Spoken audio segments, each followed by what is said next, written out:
name is Hoyoon. I'm a shareholder at Vedder Price, focusing on maritime finance matters. These are interesting times for the maritime industry and its capital providers. Many owners are still flushed with cash. The order book is low.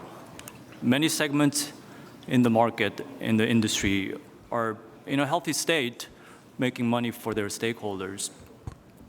There are, however, some dark clouds potentially gathering in the horizon, whether it's the fate of the high interest rate, political events around the world, including some significant elections happening this year, banking and environmental regulations, the world economy, including China's. I'm here to discuss what that all means for maritime finance with 4 distinguished panelists.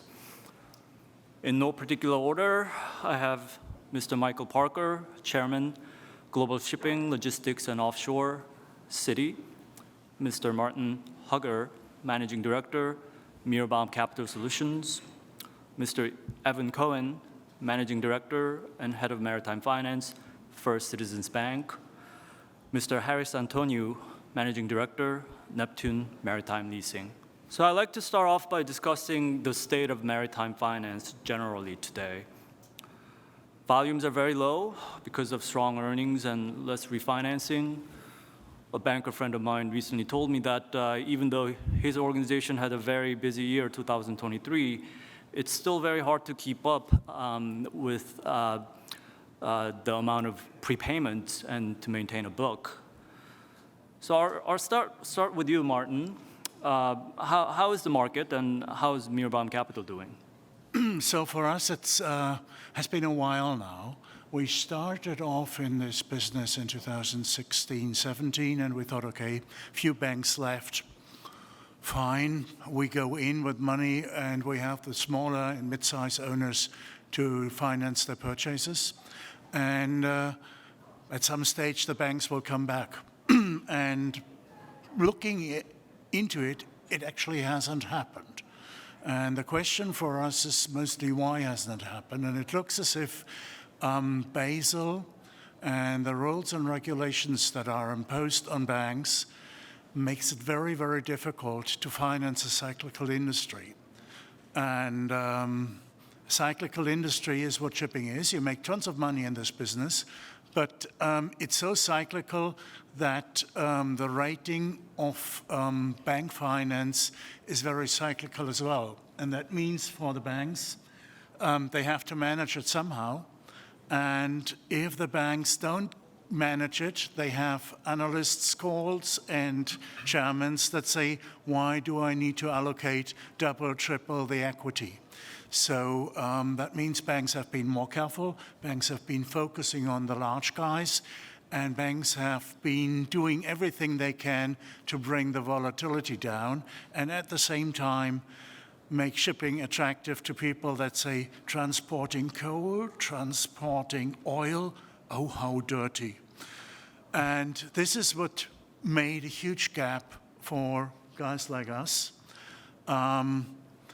We don't have the constraints that banks have. We don't have to manage a rating. We just have to manage a portfolio.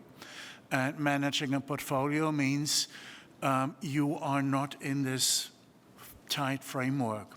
For us, more important is there a sense-making investment out there where a guy can say, I buy this vessel, I have upside, and I go to Meerbaum to get the finance because I would like to buy 3 vessels rather than 1.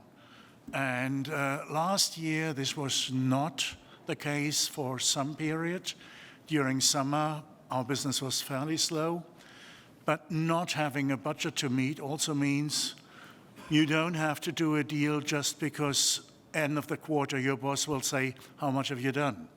So we were sitting on our hands for some time, and it picked up in October again.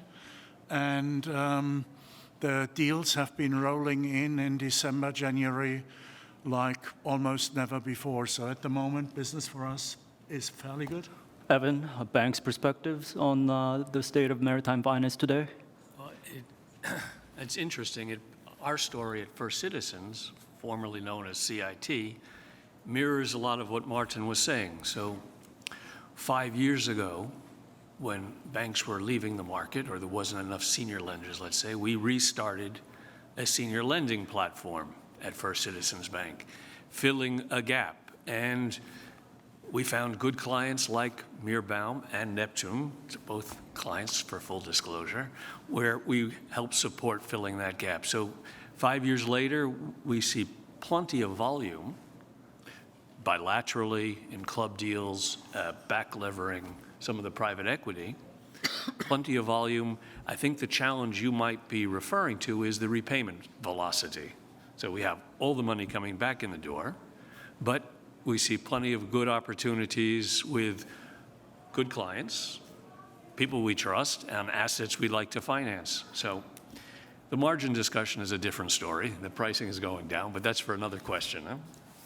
Harris, tell us a bit about your experience this past couple of years. Has anything changed? Are there any lessons learned? Well, from a geopolitical perspective, a lot has changed, actually. I mean, if you think about the last 3 years, it has been a tremendous period of volatility, and we've seen anything from trade disruptions, choke points in shipping, the Suez Canal, the Panama Canal.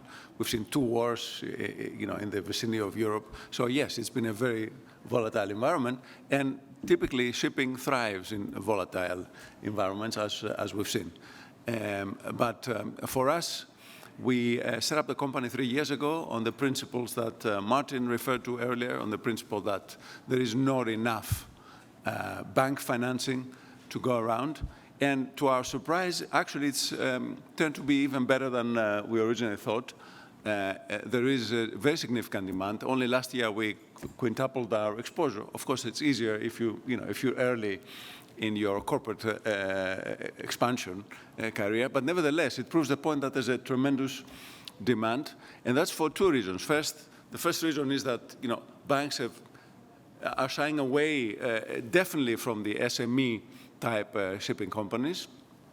And the second reason is that we have to go through the energy transition, which is sort of a $1 trillion opportunity here in terms of capital deployment.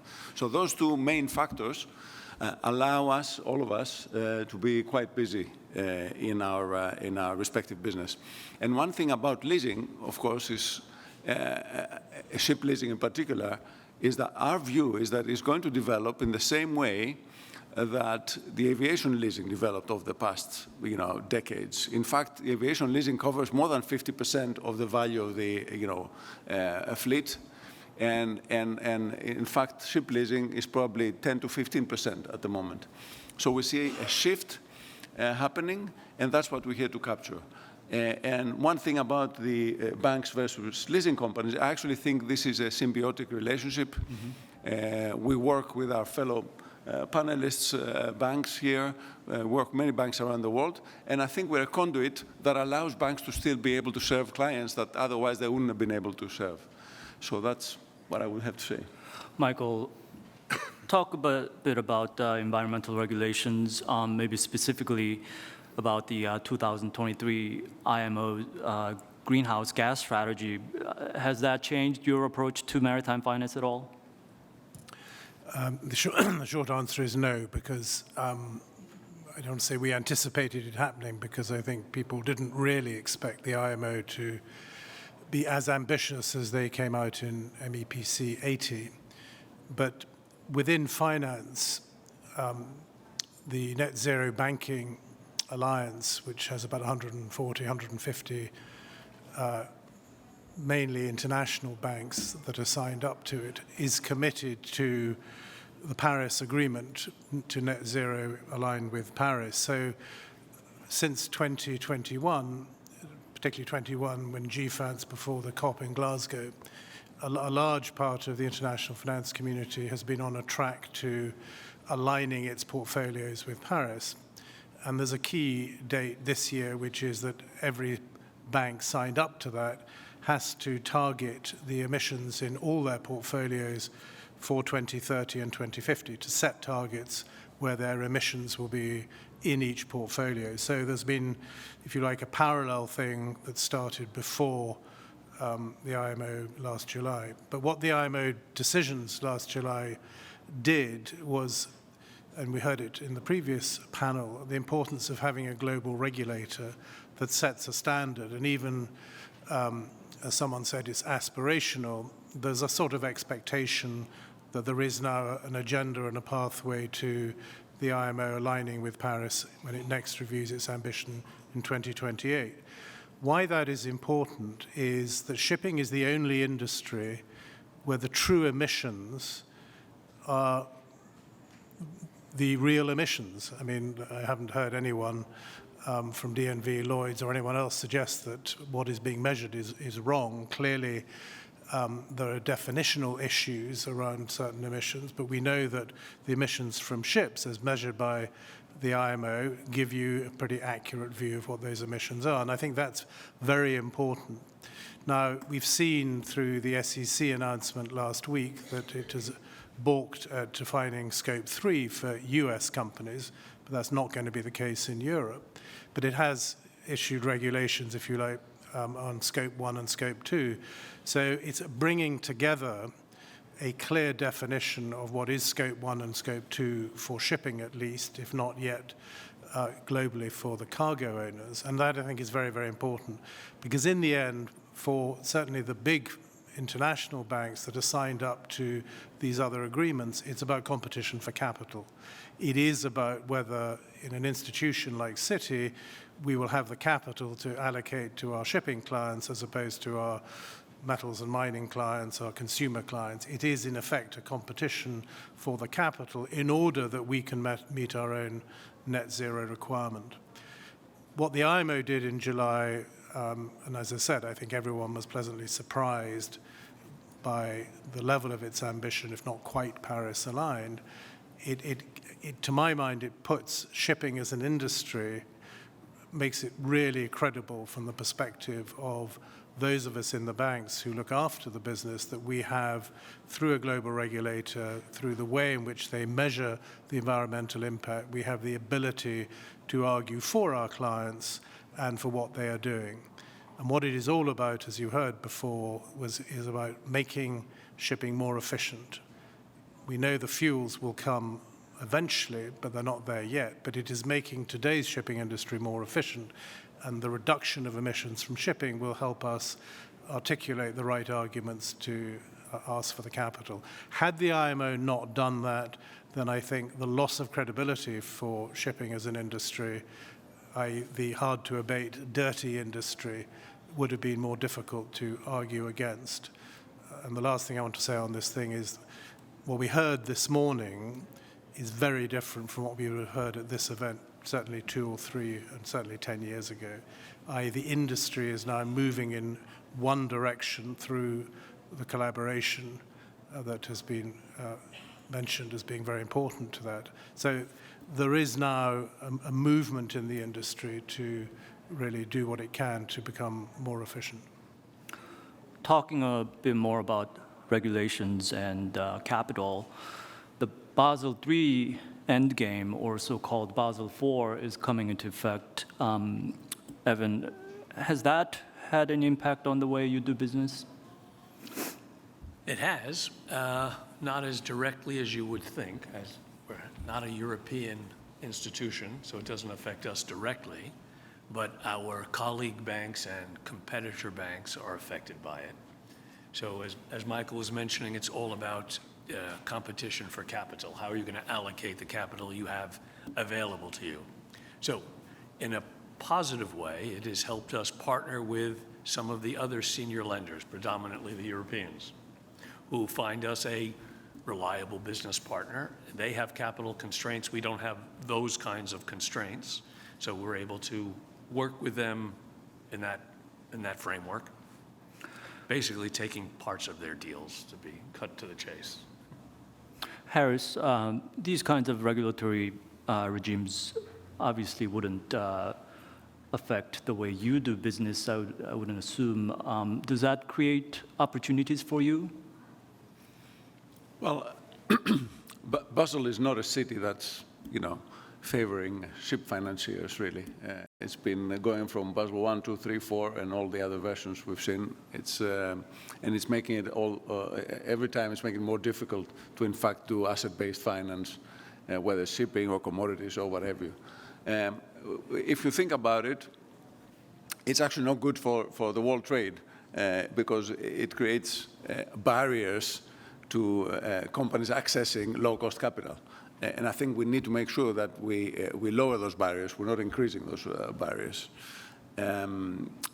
And I say this because on one hand, it's not just finance. On the other hand, it's also the fragmentation that we see in the world markets that is impacting shipping and commodities. And it's a huge market. You know, global trade is $29 trillion. So every time there's obstacles to global trade, the cost to the consumers are becoming much higher. So Basel IV is not necessarily good for ship finance. On the other hand, Basel IV is one of the reasons we are here, because as a leasing company, we're not, at the moment at least, we don't need to adhere to Basel IV, and that's why I said we are a conduit between the banks and ship owners. And what happens, and that's why we opted to set up ourselves as a company and not as a fund. We are able, in fact, to work with banks in achieving our targets because we provide a balance sheet, we provide recourse, and we provide certainty of earnings that is actually more difficult to observe if you deal with shipping companies and SME shipping companies for that matter.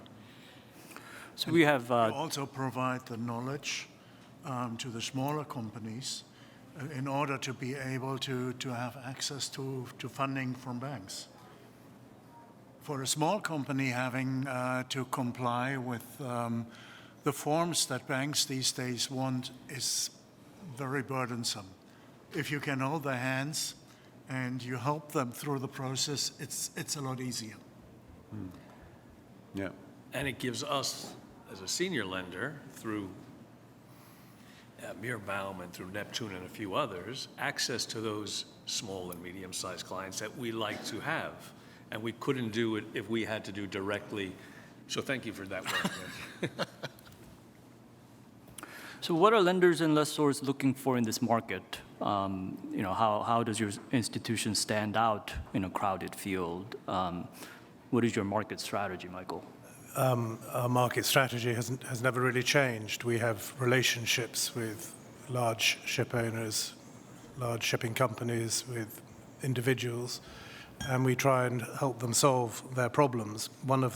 Just coming back to Basel, I mean, what it will do is force up the cost. And in the end, the cost of shipping is going to be higher anyway because of all the other issues that were touched on earlier, if, of course, the price of decarbonization can be passed on to the end consumer. Fortunately, the industry is in a good place. As Robert Bugbee said, he's going to pay down all his debt to scrap value. The industry, broadly speaking, and that includes now the offshore sector and the cruise industry, throwing off cash again, that actually this is a very good time in some way for additional capital burdens to come in the sense that the industry doesn't really need to be borrowing that much.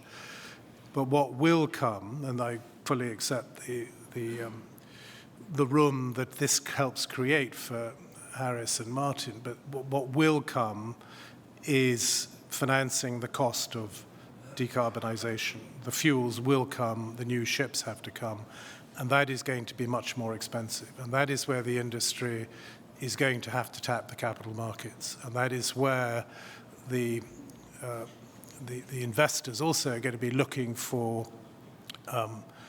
definitions around scope 1, 2, and actually 3 from a container cargo perspective. So in a way, it's about positioning for that. It's about not being, in those times gone past where this table was full of restructuring people. The industry is in a very good place.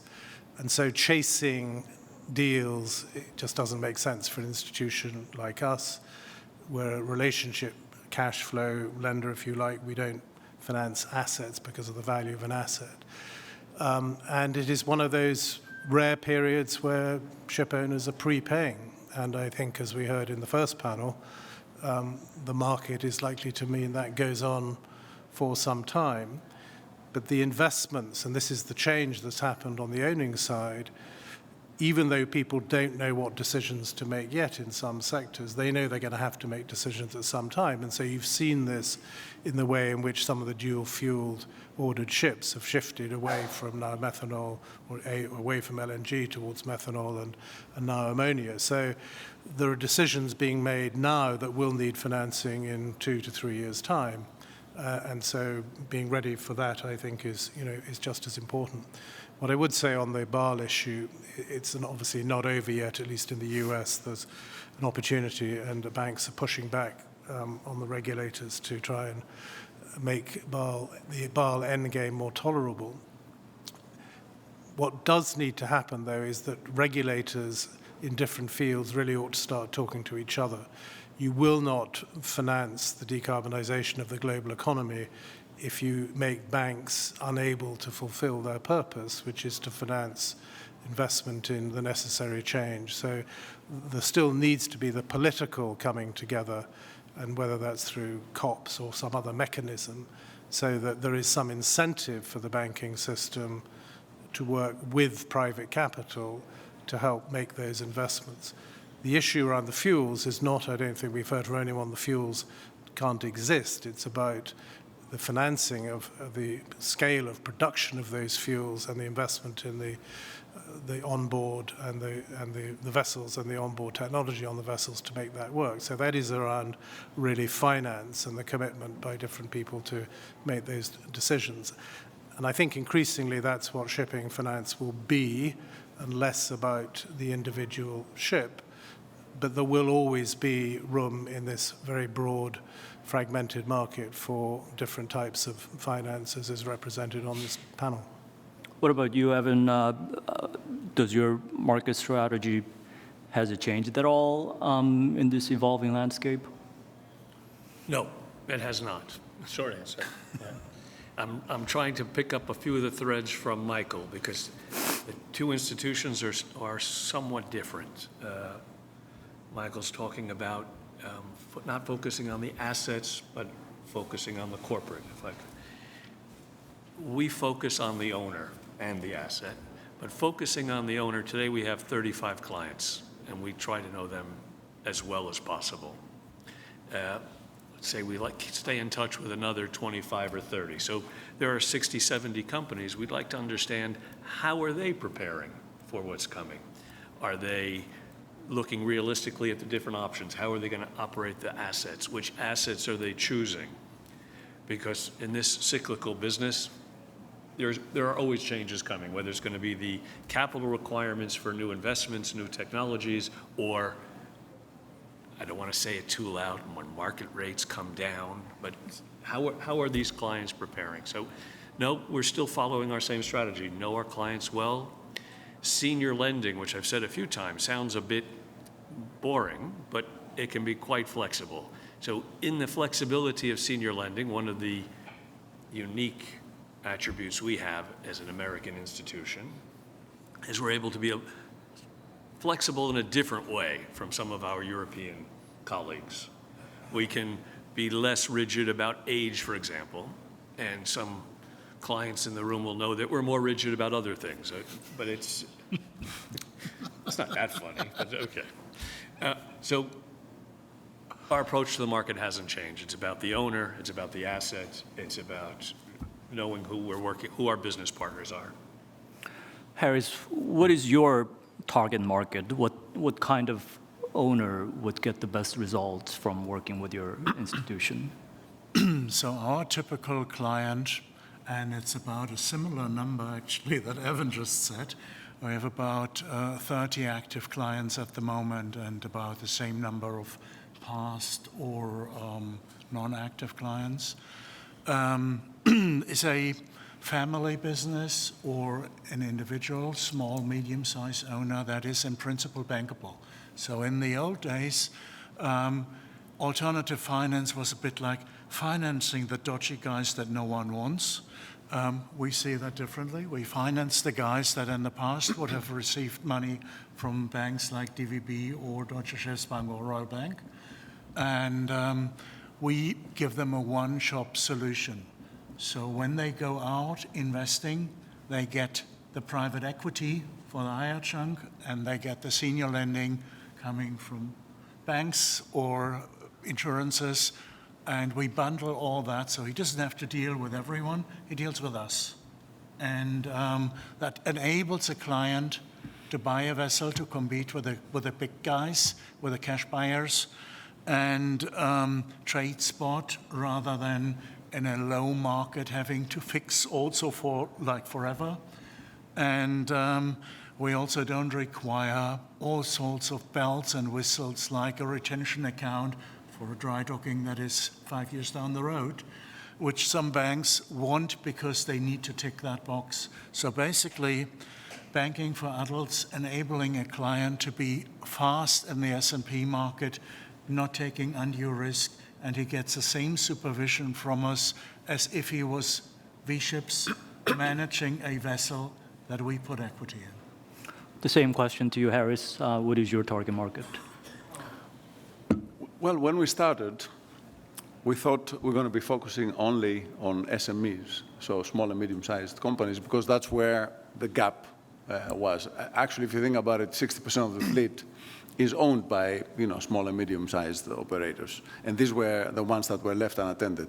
But as we grow bigger, we started realizing, because of our ability to have also attractive cost of funds, that we're able to do business with also much larger companies. So we actually moved in parallel to dealing with SMEs, also to dealing with larger companies. We've done new building financing as well recently. And so we're happy that we have a much more diversified pool of owners. That's one. The second issue is that we're quite focused on the asset. We're looking at the quality of the asset very carefully. Also because of the energy transition discussion that we had earlier, because we need to make sure that the assets have the longevity that is required to meet our financing requirements. But we're not shying away from financing older ships. And the two reasons for that, first of all, we need them. The world trade needs them. Actually, if you look at... older, Harris? How do I define older? But let me finish my sentence first. So the average age of the world fleet is now 12.6 years. It used to be 9.7 in 2013. That is older. That's like 3-4 years older than what we had. And actually, 32% of the fleet is more than 15 years of age. So there's quite a lot of older ships out there that need to be financed one way or the other. What you're doing is you're financing the mid-sized, mid-aged fleet, not the old ones, not the 31-year-olds. 31 is a bit excessive, I would say, yes. But the point that I was trying to make is that why do we do this? Because if all of us make a decision not to fund the ships that are older, actually, what you'll see is that 45% of the fleet by the year 2026, which is the implementation of the CIA rules, 45% of the fleet will be in D or E categories, which means that half the fleet won't be able to trade, essentially, if we do nothing today, if we do any retrofits. So how are we going to make sure that the world keeps on feeding itself if suddenly 50% of the fleet moves out of the market? It's impossible. So that's why we fundamentally believe that we need to help owners go through the energy transition. That's why we call it transition. It's not just going out and ordering 100 new buildings. It's also making sure that there's enough ships going around by the time the new buildings come into the market. So we help owners with retrofits, and we actually have quite a lot of our clients opting for these 10-year-old, 11-year-old, or 12-year-old ships that need the extra rectification, retrofit, propeller, bubbles bow, whatever it is. The investment and the finance. Correct. Yeah. And so that's what we do and why we do it. So there's a lot going on here, and we can probably pick each one of these themes and have a separate panel. But what's next for shipping, offshore, and maritime finance? Trying to predict the future is a fool's errand. But where do you see these industries in 5 to 10 years? We'll start with you, Michael. well, I said it last year, so I'll say it again. I mean, I think very different, but you don't, you look back and see how much things have changed. You don't necessarily feel it as you're living through it. But I think we talked about the IMO and MEPC 80. The ETS scheme has now come into effect in the EU. Lots of ship owners scrabbling around to actually work out what that means. Other EU legislation has come in just on environmental reporting that affects every medium-sized and large company. So even though the tone of the politics on the environment is different here, it's not different in Europe. And I think, as was said on the first panel, and certainly by Bud, we have a global industry with a global regulator. What goes on within cabotage and shipping that isn't regulated by the IMO, of course, is subject to other jurisdictions. But I think the missing piece we haven't yet talked about is the drive of cargo owners, and particularly in the container sector. It is the container sector which represents the end consumer, the bit that people saw when the Ever Given was stuck in the Suez Canal, the white vans or whatever, DHL vans or whatever during COVID. It is the end consumer of the container business that is actually politically putting more drive behind this. And I think you're going to see increasingly those big companies like Amazon, Target, Unilever, the members of the COSEV Alliance and the piece underneath it, the Zero Emission Buyers Alliance, you're going to see them driving a lot of the investment in the technological change, or the fuel buying, if you like. And that will need financing. And I think other sectors, which have been, the first panel, they will follow that. They don't know what to order yet because they don't know which is going to make more sense for them. But I think the container sector, because of the cargo owners, will be the ones that drive the pace of that. But also remember the IMO's agenda between now and 25 for implementation in 26 and 27 is fairly significant. And this year, the CII ratings should become publicly available. And we know they will be reviewed and finalized by the end of 25. So there's a lot going on in the industry. We have, the Basel endgame affecting the big regulated banks. So there is a lot that I think will fundamentally change this industry, simply because from a regulatory perspective, from a cargo perspective, as well as a risk perspective, the business we all do will become very different. The fragmentation of the industry will take a lot longer before that really changes, and that's why there will always be room for different types of institution to provide finance. But I think we'll see the bigger end of the industry go back to the public markets, the capital markets, and there'll be banks like Citi that do that regularly that will help them do that. And hopefully with better incentives for the banking system to support genuinely green or going green type investment, we'll see regulators begin to align on that. But it is a transition, and it's going to take a long time. Personally, I believe that nuclear will play a much bigger part, but that'll be in the 40s.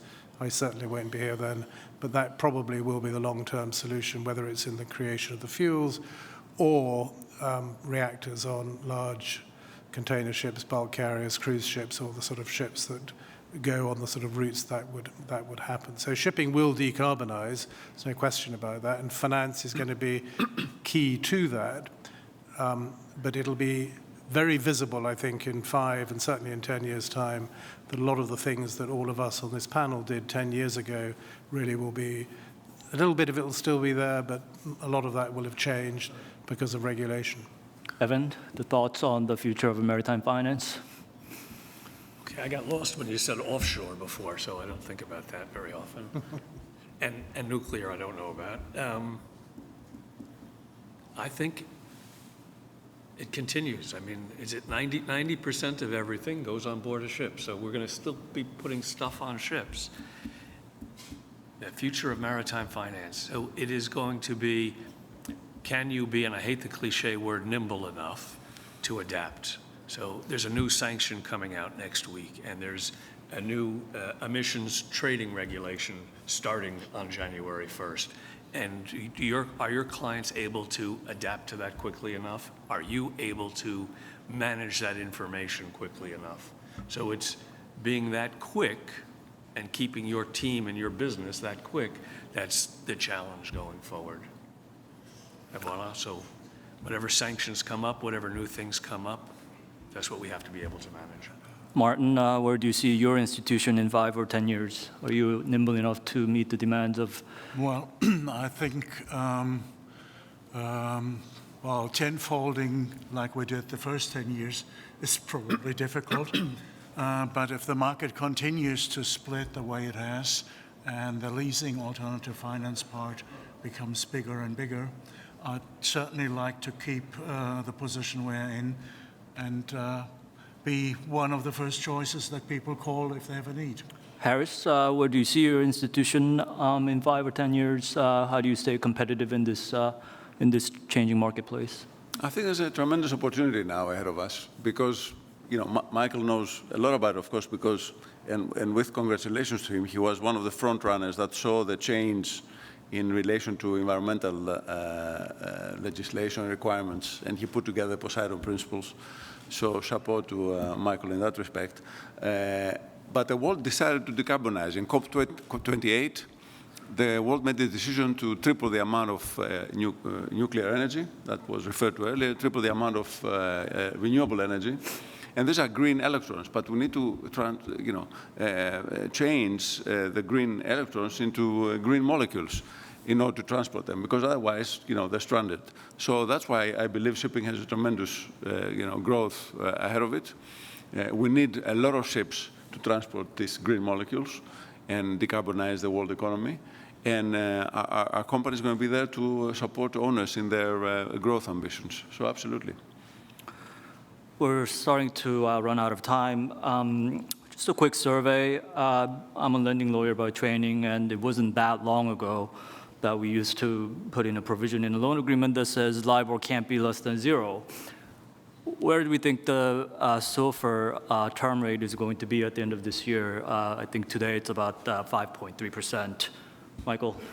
I have no idea. Evan? It'll be lower. How about that? Slightly better than no idea. Martin? Well, I think Liverpool will make it this year. Harris?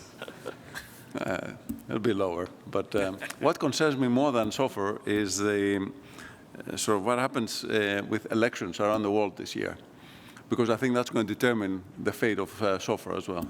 And I see that if around the world we have political parties that favor protectionism, that's going to be a little bit of a black swan for trade and transportation.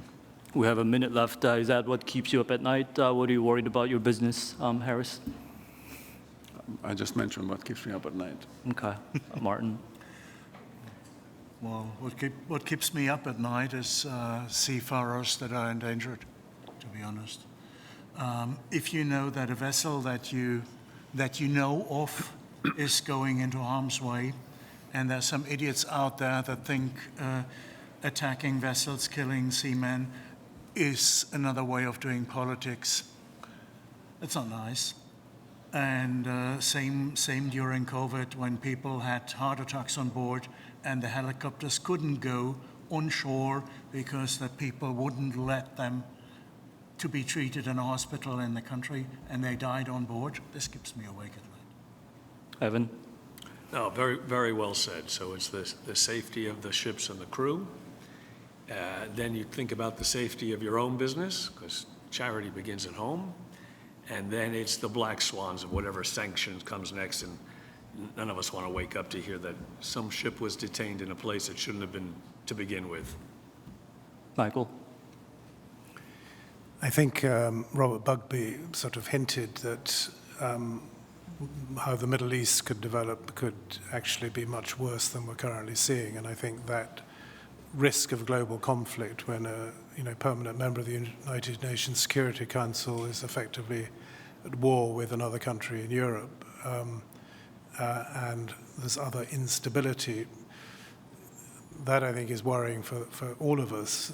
The effect on shipping is sometimes good, sometimes bad. But I think, as Martin said and as Knut mentioned, the issue for this industry is ultimately about the seafarer and getting the seafarer recognized as an essential worker for the risks they take. I mean, the fact that seafarers who did not want to sail into the Red Sea were told that they would lose their jobs.